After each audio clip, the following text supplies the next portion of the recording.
Dear students, today we will learn economics first chapter development. Development. Development what is development? क्या होता है development?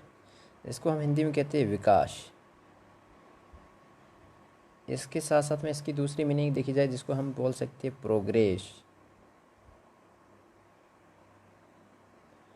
Progress या फिर हम इसको बोल सकते हैं ग्रोथ।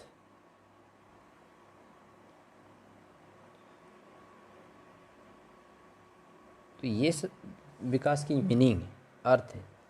लेकिन विकास किसको कहते हैं, क्या विकास होता है, किस तरह से हम इसको आंक सकते हैं, इसके एस्पेक्ट क्या हो सकते हैं, इसकी डेफिनेशन क्या हो सकती है, इसके क्या क्या ऐसे पहलू हो सकती है जो हम एक विकास के रूप में देख सकते हैं। क्योंकि विकास एक हम जैसे हमने पढ़ा जियोग्राफी में रिसोर्सेज एंड डेवलपमेंट, तो वो केवल रिसोर्सेज से संबंधित हमारी जियोग्राफी से संबंधित। लेकिन जो हम पढ़ रहे हैं इसमें डेवलपमेंट इकोनॉमिक्स में, तो इस इकोनॉमिक्स में जो डेवलपमेंट है इसमें हमारा रिसोर्सेज भी इंक्लूड हो जाएगा। इसमें हमारा रिसोर्सेज भी इंक्लूड हो जाएगा। तो इस तरह से यदि हम विकास को देखें तो विकास द आइडिया ऑफ डेवलपमेंट और progress has always been with us. हम जानते हैं कि विकास हमारे साथ साथ चलता है, हमारे साथ साथ विकास चलता रहता है। वी हैव एक्सपीरियंस और desire about what we would like to do and how we would like to live। हमारी इच्छाएं होती है कि हम किस तरह से रह सकते हैं, हम अपना जीवन कैसे जीवन जी सकते हैं, और हमें किन एसेंशियल थिंग्स यानी कि अनिवार्य वस्तुओं की आवश्यकताएं रहती है। क्या सभी का जीवन बेहतर हो सकता है? क्या लोग मिलजुल कर रह सकते हैं? क्या और अधिक समानताएं हो सकती है? ऐसे बहुत सारे क्वेश्चंस जो हमारे मन में विचार बनते हैं, प्रश्न उठते हैं। तो विकास इन सभी प्रश्नों का विचार करने, क्या करने, इन सभी प्रश्नों पर विचार करने और इन लक्ष्यों को प्राप्त करने का एक उपाय से जुड़ा हुआ है या एक उपाय है। इसी को हम विकास कह सकते हैं। यही हमारे विकास से जुड़ी हुई विचार है, आइडिया है। उससे पहले हमें इसकी डेफिनेशन भी देखनी है कि डेवलपमेंट की डेफिनेशन क्या है।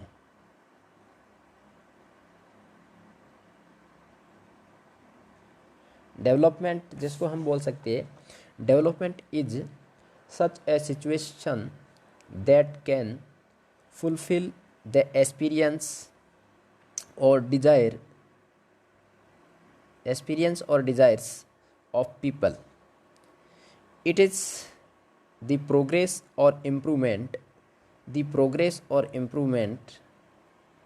in the lifestyle of the people. Development is defined as growth. Development is defined as growth. Some of the important goals, कुछ ऐसे इम्पोर्टेंट गोल होते हैं। इम्पोर्टेंट गोल में क्या क्या हो सकता है? जैसे सीकिंग मोर इनकम,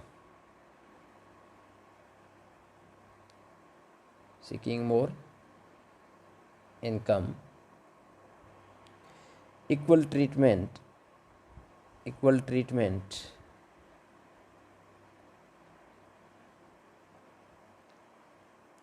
सिक्योरिटी और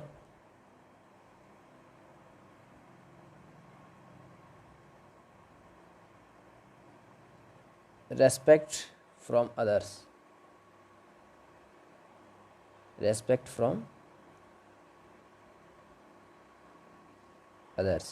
तो इस तरह को हम एक विकास कह सकते हैं। लेकिन विकास को जानने के लिए हमें बहुत सारे आगे प्रोग्रेस के साथ साथ हमें यह जानना कि विकास के लेवल क्या है।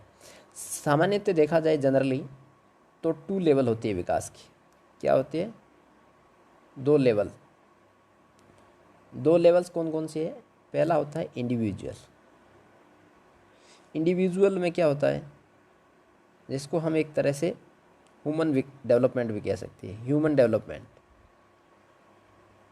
यानी कि इसमें एक व्यक्तिगत, एक खुद व्यक्ति का पर्सनली विकास होता है, ओनली फॉर एक व्यक्ति का, अपना खुद का, जिसको हम इंडिविजुअल या फिर ह्यूमन डेवलपमेंट कह सकते हैं। यानी कि if life an individual become better than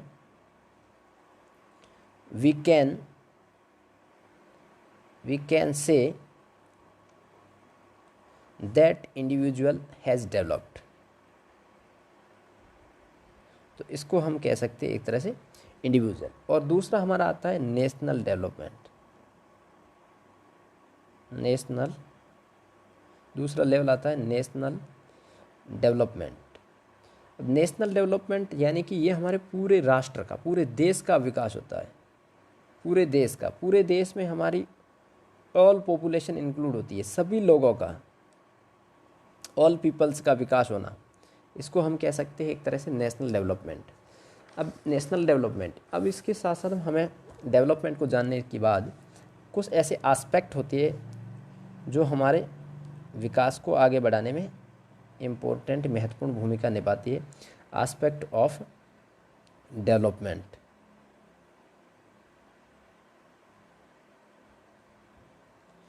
aspect of development goals क्या क्या हो सकती है? हमारा सबसे फर्स्ट है कि different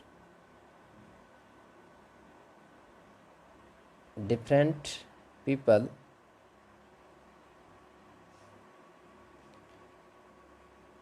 have different developmental goals.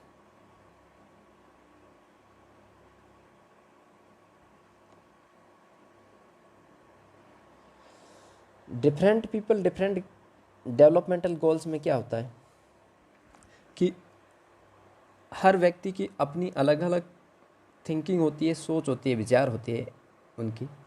यदि हम देखते हैं कि different people have different developmental goals, जिसको हम कह सकते हैं कि एक व्यक्ति के लिए ये विकास हो सकता है तो दूसरे के लिए विनाश हो सकता है। What may be development for one may not be for others. What may be development for one may not be for others। तो इसको हम कह सकते हैं कि एक व्यक्ति का अपना खुद का विचार हो सकता है, अपना खुद का विकास हो सकता है, अपने खुद की गोल्स हो सकती है, लेकिन वो दूसरे के लिए विकास की जगह विनाश हो सकते हैं। एक का विकास होता है तो दूसरे का विनाश हो सकता है। ये होती है डिफरेंट गोल। इसी को कह सकते हैं हम different people have different developmental goals. यानी कि एक व्यक्ति का विकास हो सकता है तो दूसरे का वहाँ पे विनाश हो सकता है। इनको हम कह सकते हैं डिफरेंट। कैसे एक सा विकास होता है, एक एग्जांपल तौर पे देखा जाए तो यदि एक बड़ा सा डैम बन रहा, वाटर का एक डैम बन रहा, और इस डैम में यहाँ पे रहने वाले लोग थे जिनको गवर्नमेंट ने कुछ मुआवजा देकर के हटा लिया, गरीब लोग थे, इनकी ज़मीन ले ली और यहाँ पे बड़ी संख्या में, बड़ी मात्रा में बहुत बड़ा डैम बना दिया। अब इस डैम से जो बिजनेसमैन पर्सन है, उनको तो बड़ा अच्छा लगा कि डैम बन गया तो हमारी बड़ी बड़ी फैक्ट्रियाँ चलेगी, लाइट का उत्पादन होगा, इलेक्ट्रिसिटी प्रोड्यूसिंग होगी और उससे हमें 24 घंटे लाइट मिलेगी, तो हमारा क्या होगा, कारखाने, इंडस्ट्री चलती रहेगी। तो उनके लिए तो क्या हुआ, ये एक तरह से उनके लिए तो डेवलपमेंट हुआ। लेकिन जो किसान लोग थे, जहाँ से यहाँ से हटा दिए, फार्मर लोग थे, गरीब लोग थे, पुअर थे, उन पुअर लोगों को हटाने पर उनके लिए तो एक तरह से आशियाना हट गया, वहाँ से अपना घर, ज़मीनें निकल गई। अब वहाँ उनकी दूसरी जगह कहाँ वो रह सकती है, किस तरह से रह रही है। तो इसलिए हम कह सकते हैं कि different people have different developmental goals. दूसरा हमारा आता है इसी में एस्पेक्ट में income and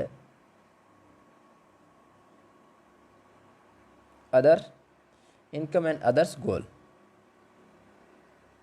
income and other goals क्या हो सकता है? इनकम एंड अदर गोल्स, देखिए हम जानते हैं कि इनकम एंड अदर गोल्स में देखा जाए तो income is the most important goal for the development. Income है क्या है? मोस्ट इम्पोर्टेंट है, ये एक मोस्ट इम्पोर्टेंट है विकास के लिए। लेकिन इनकम मोस्ट इम्पोर्टेंट तो है विकास के लिए, लेकिन ये कोई ज़रूरी नहीं है कि एक इनकम से ही एक हो सकता है। इनकम नॉट इक्वल डेवलपमेंट, ये विकास के बराबर नहीं हो सकती है। क्यों? But income is not the only goal, केवल एक गोल इनकम से नहीं हो सकता है complete. For development people look at A mix of goals, लोग केवल इनकम नहीं चाहते हैं, वो क्या चाहते हैं? मिक्स गोल चाहिए उनको, मिक्स गोल्स। मिक्स गोल्स के लिए हम क्या देखेंगे, इसको हम आगे डिटेल्स में देखेंगे कौन कौन से ऐसे गोल्स हैं जिसको मिक्स गोल्स में देखेंगे। लेकिन हमें इससे पहले जाना कि हमारे पास में इनकम है, पैसे है। एक एग्जांपल में देखा था, यदि एक व्यक्ति है जो मेट्रो सिटीज़ में रह रहा है और उस व्यक्ति का एक जगह से दूसरी जगह क्या हो जाता है, ट्रांसफ़र हो रहा है कोई बड़ी कंपनी में, जहाँ वो मेट्रो सिटी में उसको 30,000 रुपये मिल रहा है, 30,000 रुपये, 30,000 रुपीज़। इस व्यक्ति का ट्रांसपोर्ट मेट्रो सिटी से हटा करके कोई रूरल बैकग्राउंड यानी कि रूरल एरिया में कर लिया जा रहा है, वहाँ पे इसको 30,000 की जगह इसको मिल रहे हैं 50,000। हम मान रहे कि 50,000 पहले 30 मिलते थे, अब 50,000 मिल रहे, यानी कि 20,000 रुपीज़ उसको एक्स्ट्रा मिल रहे। तो ये व्यक्ति क्या शहर छोड़ के रूरल एरिया में आना चाहेगा? क्यों नहीं आना चाहेगा? कारण नंबर 1, उसके लिए वहाँ पे सिटी में ट्रांसपोर्टेशन बहुत अच्छा है, रूरल एरिया में बैड होता है तो नहीं आ पाएगा बिल्कुल। दूसरा, एजुकेशन फैसिलिटीज़, बच्चों को पढ़ाएगा तो भी वो नहीं आ पाएगा रूरल एरिया में। तीसरा, हेल्थ फैसिलिटीज़, तो भी नहीं आ पाएगा। इसलिए बहुत सारी फैसिलिटीज़ को छोड़ करके वो केवल 20,000 रुपये एक्स्ट्रा पाने के चक्कर में यानी कि नहीं आ पाएगा। तो हम कह सकते हैं कि income but income is not the only goals, केवल इनकम से हम इस गोल को पूरा नहीं कर सकते। अब हमारा एस्पेक्ट नंबर 3 वो है पब्लिक फैसिलिटी। क्या है? Public facilities.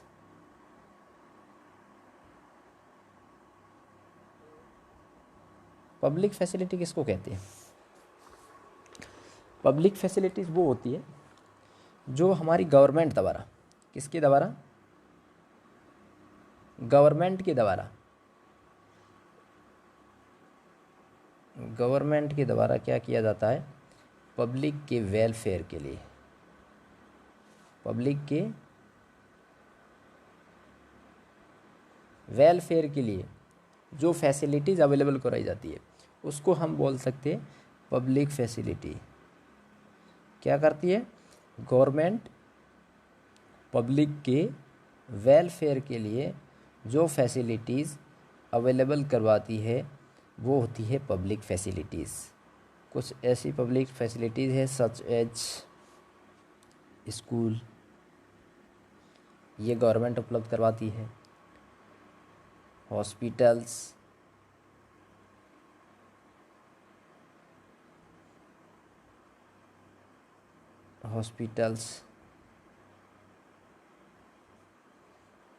इसके साथ साथ में public parks, transport,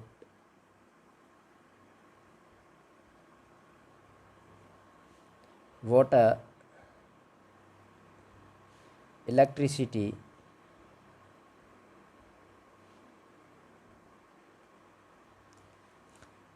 grazing ground,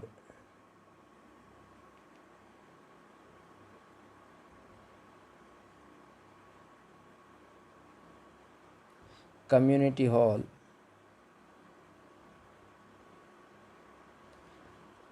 etc.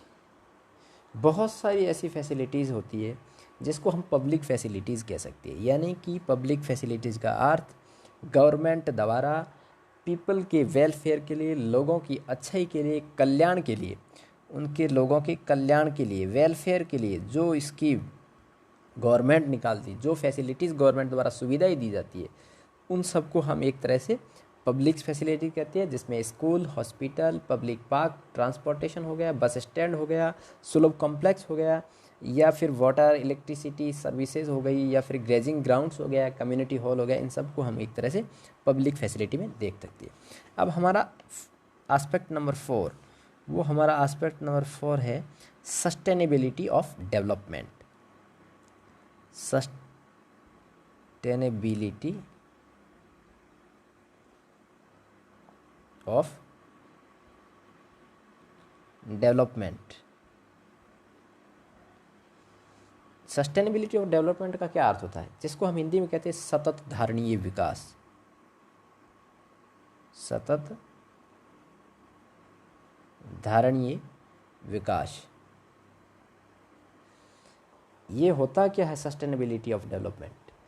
इसमें ये होता है कि हमें प्रेजेंट में इस तरह से रिसोर्सेज का यूटिलाइज करना चाहिए कि वो फ्यूचर के लिए भी बना हुआ रहे, न केवल हम प्रेजेंट में ही इसको ख़त्म कर ले तो हमारी आने वाली जनरेशन के लिए क्या रहेगा। यानी कि हमें इस तरह से रिसोर्सेज का यूटिलाइज करना है कि वर्तमान में अपना भी काम चला रहे हैं, हमारी जो आने वाली नेक्स्ट जो जनरेशन है उनके लिए भी कुछ बच के रहे, आने वाली पीढ़ियों के लिए कुछ रहे, उसको कहते हैं हम सस्टेनेबल डेवलपमेंट। एक डेफिनेशन में देखा जाए तो sustainable development of is defined as development that meets the needs of present without compromising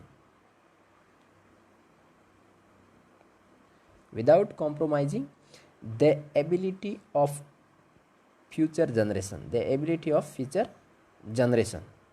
यानी कि हमें केवल ये नहीं है कि भविष्य वर्तमान में ही ख़त्म कर लो, नहीं, हमें भविष्य की पीढ़ियों को ध्यान में रखते हुए इस तरह से यूटिलाइज करना है। हम जानते हैं कि प्रेजेंट समय में जो हमारे वर्तमान में साइंटिस्ट हमें वार्निंग दे चुके हैं, बहुत सारे ऐसे काम हम करते हैं जिसके लिए हमें वार्निंग मिल रही है। नंबर 1 देखा जाए तो क्या है, जैसे over use of ground water. हम पुराने ज़माने में एंशियंट टाइम में क्या करते थे, कुएं होते थे, वेल, इसमें क्या करते थे, हमें पानी की आवश्यकता रहती थी, 1 बकेट खींच के सींच के पानी बाहर निकालते थे, उपयोग करके बस उतना रख लेते थे। उसके बाद में अब वर्तमान समय में देखा जाए तो हमारे पास में फैसिलिटीज़ हो गई, जैसे इलेक्ट्रिसिटी फैसिलिटी आ गई, हम देखा तो अब हमने क्या किया, एक स्विच लाइट का लगा, बस स्विच दबाया, हमें 1 बकेट की आवश्यकता थी, हमने 4 बकेट लाए पानी की, और 3 बकेट क्या किए, वेस्टेज। तो ये एक तरह से over use of ground water, ये एक तरह से क्या है, हमने वर्तमान पीढ़ी में तो यूज़ कर लिया, लेकिन हमारी जो जनरेशन फ्यूचर जनरेशन है उसके लिए हमने कुछ नहीं बचाना। इसके अलावा जो रिसोर्सेज है, नेचुरल रिसोर्सेज, उसका भी हम इस तरह से यूज़ कर रहे हैं कि हम जनरेशन आने वाली पीढ़ियों के लिए कुछ बचा के नहीं रख रहे। तो ये होता है हमारा सस्टेनेबिलिटी ऑफ डेवलपमेंट। अब नंबर 5 देखा जाए तो हमारा 5th नंबर आता है HDI, जिसको बोलते हैं human development index. Human development index को जो रिपोर्ट होती है वो आपके UNDP, इसको R कह सकते हैं, वो रिपोर्ट जारी करता है, यूनाइटेड डेवलपमेंट प्रोग्रेस रिपोर्ट भी कह सकती है। और वो जारी करने का उद्देश्य होता है कि जो कंट्रीज होती है उनके बीच में क्लासिफिकेशन करना, यानी कि कौन सी कंट्री डेवलपिंग है और कौन सी डेवलप्ड है, इस तरह से हम इसको जारी करते हैं। तो इसके लिए कुछ क्राइटेरिया तय रखा है कि कौन से ऐसे क्राइटेरिया हैं जो HDI जिसकी बिहाफ पे जारी की जा सकती है, उसके आधार पर हम HDI को जारी करते हैं। तो सबसे पहला जो क्राइटेरिया वो है life expectancy. Life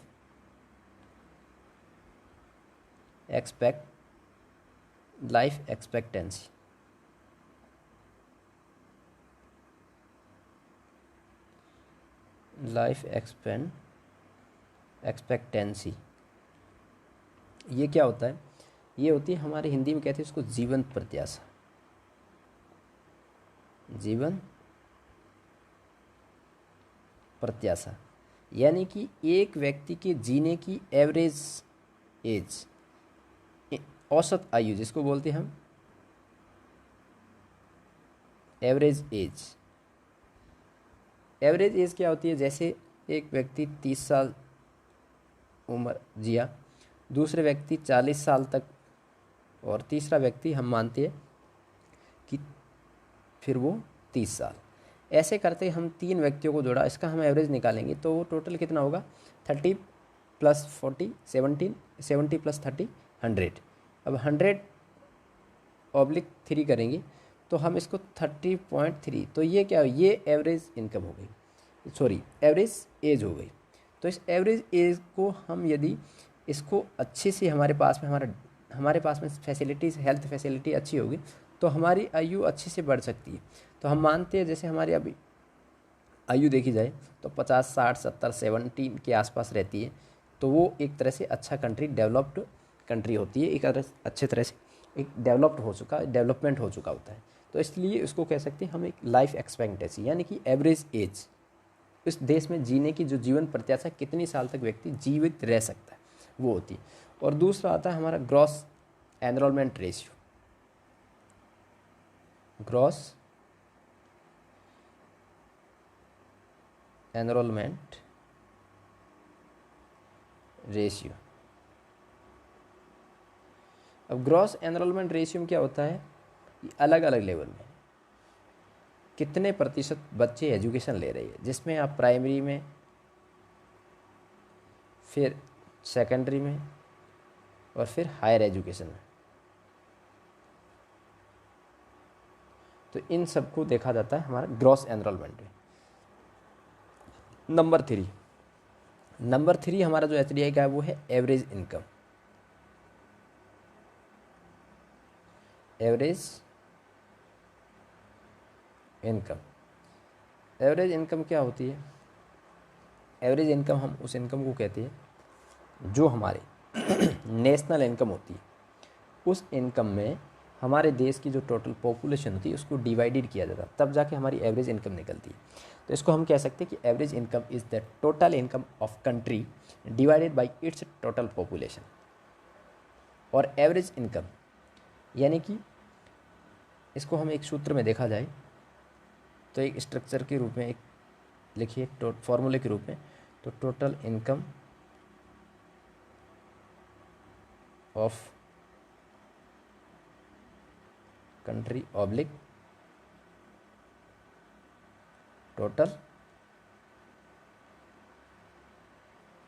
population of country.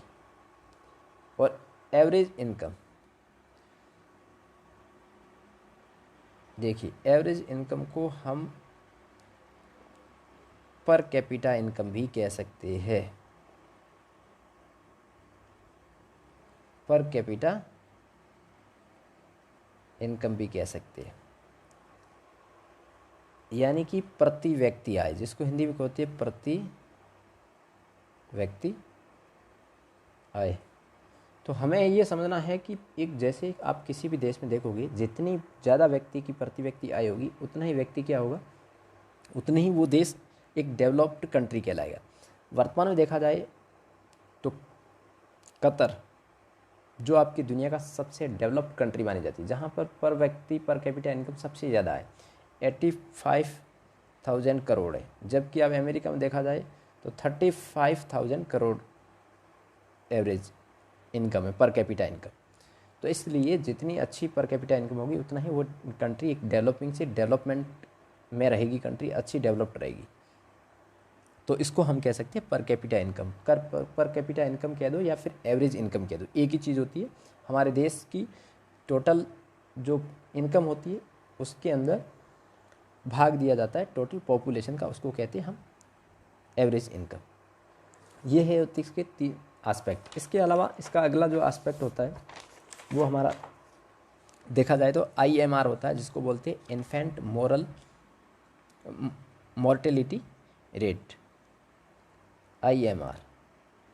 चौथा जो हमारा HDI का जो क्राइटेरिया है वो है IMR, इन्फेंट मोरालिटी रेट, यानी कि इसको हम देखा जाए तो infant mortality rate is the number of death under 1 year of age occurring among the live birth in given geographical area during a given years, यानी कि एक साल में जो जीवित बच्चे हैं उस पे मरने वाले बच्चों की संख्या को हम एक तरह से, जिसको मृत्यु दर भी कह सकते हैं, डेथ रेट भी कह सकते हैं, या इन्फेंट मोरालिटी यानी कि शिशु मृत्यु दर, इन्फेंट मोरालिटी रेट, शिशु मृत्यु दर, इन्फेंट मोरालिटी रेट कह सकते हैं हम, इन्फेक्ट मोर्टेलिटी रेट। अब अगला देखा जाए इसका एसडीआई का जो नंबर 5th पॉइंट है वो हमारा literacy rate. Literacy rate, literacy rate जैसे हिंदी में बोलते हैं साक्षरता दर, साक्षरता दर। लिटरेसी रेट किसको बोलते हैं? लिटरेसी रेट में हमारे 7 and above, 7 and above age group के जो लोग होते हैं वो क्या कर सकता है? Read, write and understand, understanding, यानी कि वो रीड कर सकता हो, राइट कर सकता है और अंडरस्टैंडिंग यानी कि पढ़ सकता है, लिख सकता है, समझ सकता है। एक 7 and अबव एज ग्रुप के लोग, वो हमारे आती है लिटरेसी रेट में काउंट किया जाता है। जिसको देखा जाए डेफिनेशन में तो literacy rate, education is also one of the most important criteria for the development of country 7 and above years age. जो रीड, राइट एंड अंडरस्टैंडिंग, उसको हम बोल सकते हैं लिटरेसी रेट। अब हमने ये देखी, हमने एस्पेक्ट थी। अब हमारा कुछ डेवलपमेंटल के मिक्स्ड गोल है। डेवलपमेंट के मिक्स्ड गोल्स क्या क्या है? बहुत सारे, हम पीछे भी देखा, हमने इनकम, एवरेज इनकम के बारे में पढ़ा, इनकम एंड अदर गोल्स। तो हमने देखा कि एक केवल इनकम से ही व्यक्ति कुछ नहीं कर पाता, उसके लिए मिक्स्ड गोल्स होने ज़रूरी है। और मिक्स्ड गोल में क्या है? मिक्स्ड गोल में देखा जाए तो नंबर 1 आता है मोर इनकम, यानी कि हर व्यक्ति चाहता है कि हमारे पास में अधिक इनकम हो, बहुत सारे पैसे हो। दूसरा है फ्रीडम, यानी हर व्यक्ति आज़ादी चाहता है, अपने अनुसार काम करना चाहता है। इसका तीसरा जो मिक्स्ड गोल है वो है इक्वल ट्रीटमेंट, यानी सभी के साथ समान बर्ताव हो, इक्वल ट्रीटमेंट। और फोर्थ देखा जाए तो सिक्योरिटी। फिफ्थ देखा जाए मिक्स गोल में तो रेस्पेक्ट ऑफ अदर्स। और वहीं आप नंबर 6 देखा जाए तो सेफ एनवायरनमेंट। तो इस तरह से हम एक तरह से डेवलपमेंट को डिफाइन कर सकते हैं। यही हमारा डेवलपमेंट में पूरा चैप्टर में दिया गया है। इसे हमें अच्छी तरह से समझने की कोशिश कीजिए, आपको समझ में आएगा कि डेवलपमेंट क्या है, डेवलपमेंट की लेवल कौन कौन से हैं। जहां हमने देखा इंडिविजुअल और नेशनल, इसके बाद में हमने इसके एस्पेक्ट देखे, जो different people have different developmental goals, यानी कि एक व्यक्ति की वो विकास हो सकता है, दूसरे का विनाश हो सकता है। इसके साथ में हमने देखा इनकम एंड अदर गोल्स, जिसमें हम देखा कि केवल इनकम से ही व्यक्ति की कुछ नहीं हो सकता, उसके लिए और भी कुछ चाहिए होता है, जो मिक्स्ड गोल होने चाहिए। हमने पब्लिक फैसिलिटीज़ देखी, पब्लिक फैसिलिटीज़ में देखा कि गवर्नमेंट द्वारा जो लोगों के कल्याण के लिए, वेलफेयर के लिए सुविधाएं अवेलेबल करवाई जाती है, उन्हीं को हम कहते हैं पब्लिक फैसिलिटीज़। जिसमें से हमने schools, hospitals, parks, transportation, water, electricity, grazing grounds, community halls, such as many types देखा। इसके बाद में sustainability of development. Sustainability development यानी कि आप वर्तमान में कितना भी यूज़ करो, लेकिन भविष्य की पीढ़ियों के लिए बचा के ज़रूर रखिएगा। वो होता है सस्टेनेबिलिटी ऑफ डेवलपमेंट। फिर हमने HDI देखा, ह्यूमन डेवलपमेंट इंडेक्स। और HDI को कौन जारी करता है? HDI को जो जारी करने वाली रिपोर्ट होती है वो UNDP जिसको बोलते हैं, human United nation development progress report. और ये होती है क्लासीफाइंग ऑफ कंट्रीज, यानी कि एक अलग कंट्रियों की तुलना करना। और वो आपकी तुलना करने के लिए उसके लिए भी कुछ पॉइंट्स होते हैं जिसके बिया पे वो HDI रिपोर्ट जारी करती है। और HDI रिपोर्ट में हमारा यदि पड़ोसी इंडिया का जो नेबर्स कंट्री देखी जाए तो श्रीलंका हमसे कई गुना आगे है। इसमें देखिए क्या क्या हो सकता है। HDI नंबर 1 लाइफ एक्सपेक्टेंसी, यानी कि एक व्यक्ति कितने साल तक जीवित रह सकता है, उस देश की एवरेज जीने की आयु क्या है। हमने एग्जाम्पल के तौर पे देखा लाइफ एक्सपेक्टेंसी में क्या देखा, जैसे एक व्यक्ति की उम्र 10 साल जी रहा है, दूसरा आपका 20 है, तो तीसरा व्यक्ति कितने साल जी रहा, वो आप देखिए 30 साल जी रहा। टोटल 60 में हम 30 का भाग देंगे, 3 मल्टीप्लाई करेंगे तो 20 ईयर आ गई एवरेज एज। तो इस तरह से जितनी अच्छी एवरेज होगी उनकी, उतनी ही वो डेवलप्ड कंट्री होगी। फिर हमने ग्रॉस एनरोलमेंट रेशियो देखा जो एजुकेशन के लिए होता है, उसके लिए हमने प्राइमरी लेवल, सेकेंडरी लेवल और हायर लेवल में, हायर एजुकेशन लेवल में देखा। फिर एवरेज इनकम जिसको हम पर कैपिटा इनकम भी कह सकती है, यानी कि टोटल देश की कंट्री की जो इनकम है उसमें टोटल जनसंख्या का भाग दिया जाता है। सपोज देश की टोटल इनकम है 100 रुपये और जनसंख्या है 50 करोड़, तो हमने इसमें भाग दिया तो कितनी आ गई, 50 एवरेज इनकम आ गई, सॉरी 2 एवरेज इनकम आ गई। इस तरह से हम एवरेज इनकम को आंक सकते हैं। तो इसी के साथ साथ में अगला हमने देखा IMR, यानी कि इन्फेंट मॉर्टेलिटी रेट, यानी कि जिसको बोलते हैं शिशु मृत्यु दर, IMR infant mortality rate. Infant mortality यानी कि एक जन्मने वाले बच्चों पर मरने वाले बच्चों की संख्या को कहते हैं। फिर हमने लिटरेसी रेट देखा। लिटरेसी रेट में क्या होता है, लिटरेसी रेट में हमने देखा कि 7 एंड अबव एज ग्रुप के जो होते हैं बच्चे, व्यक्ति जो क्या कर सकते हैं, रीड राइट एंड अंडरस्टैंडिंग, वो देखा। इसके बाद में हमने देखा डेवलपमेंट की मिक्स्ड गोल। डेवलपमेंट के जो मिक्स्ड गोल थे वो हमने देखा, more income, freedom, equal treatment, security, respect of others, safe environment. ये थे टोटल हमारे डेवलपमेंट का चैप्टर। इस तरह से आप अच्छी तरह से समझने की कोशिश कीजिए। थैंक यू, बहुत बहुत धन्यवाद आपको।